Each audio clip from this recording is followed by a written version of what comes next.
À 11 heures, Gérald Darmanin présentera le dispositif de sécurité déployé pour le réveillon de la Saint-Sylvestre, les effectifs mobilisés qui pourraient être de taille. Le ministre de l'Intérieur prévient depuis un mois sur un risque élevé d'attaque Oui, terroriste. c'est un dispositif qui sera peut-être déployé sans une partie des policiers municipaux. Qui ont maintenu leur préavis de grève pour le 31 décembre. 60% de grévistes sont annoncés.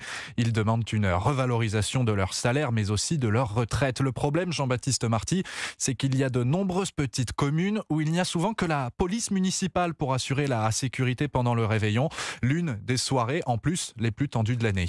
Oui, entre les incivilités dues à l'alcool, les feux d'artifice sauvages et les voitures incendiées, le 31 décembre est considéré avec le 14 juillet par le ministère de l'Intérieur comme l'un des soirs les plus agités de l'année. Et les 24 000 policiers municipaux français déployés sur tout le territoire sont une force de sécurité d'appoint extrêmement utile pour le maintien de l'ordre les soirs de Saint-Sylvestre. Alors si 60% des policiers municipaux devraient se mettre en grève, les zones où il n'y a aucune force de sécurité ne devraient pas être touchées selon Thierry Colomar, président de la Fédération nationale des policiers municipaux de France. Les agents qui se mettent en grève le font dans les endroits, dans des villes, dans les communes où on est certain que les forces étatiques vont pouvoir les remplacer. Il est évident que là où il n'y aura pas de patrouille de police nationale ou de patrouille de gendarmerie, les collègues sont invités à ne pas suivre la grève afin de pouvoir assurer la sécurité des citoyens. Le mouvement doit se poursuivre puisque les syndicats des policiers municipaux ont déjà appelé à une journée d'action le 3 février prochain.